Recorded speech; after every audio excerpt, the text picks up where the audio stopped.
l'objectif de cette campagne de vaccination, en fait, c'est d'appuyer les éleveurs à pouvoir préserver leur bétail, leur seule source de revenus. Et l'idée, c'est de vacciner 3 500 000 têtes de bétail. Alors, ce que nous envisageons aussi, c'est de combiner la vaccination avec le traitement du bétail, donc en faisant du déparasitage surtout, parce que ça permet en fait de booster l'immunité des animaux et puis d'augmenter aussi la production. Alors, les principales maladies qui sont ciblées, c'est surtout la peste des petits ruminants, la pneumonie contagieuse bovine, la pasteurose. C'est des maladies en fait, qui ont un impact économique très élevé. Donc, si les animaux ne sont pas vaccinés, les éleveurs ils perdent beaucoup. C'est en fait de couvrir 29 communes dans les régions d'Odifa, Terabéry et Pitawa.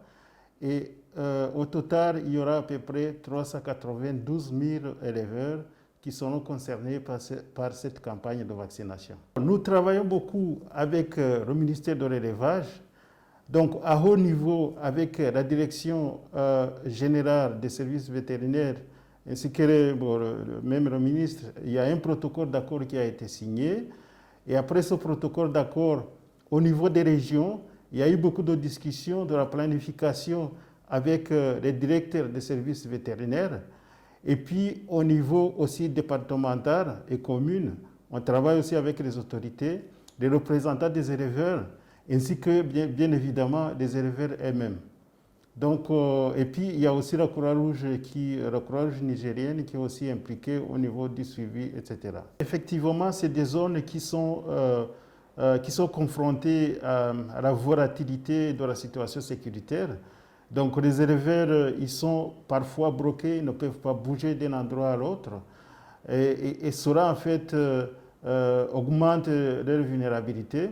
Alors, ce que nous avons fait ensemble avec nos partenaires, c'est d'identifier les points de vaccination qui sont sécurisés, là où ils peuvent amener leur bétail et puis les faire vacciner. Nous avons aussi formé des auxiliaires d'élevage qui sont répartis un peu partout dans ces villages.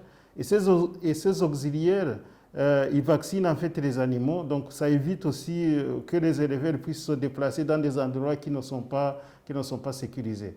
Donc nous les avons formés, nous les avons équipés avec du matériel, et puis nous les avons aussi donné des moyens de transport et bien évidemment des primes pour les encourager à mener cette activité, parce que la campagne aura lieu dans un délai de seulement 45 jours. Il faut qu'ils puissent travailler d'arrache-pied pour que des objectifs soient atteints.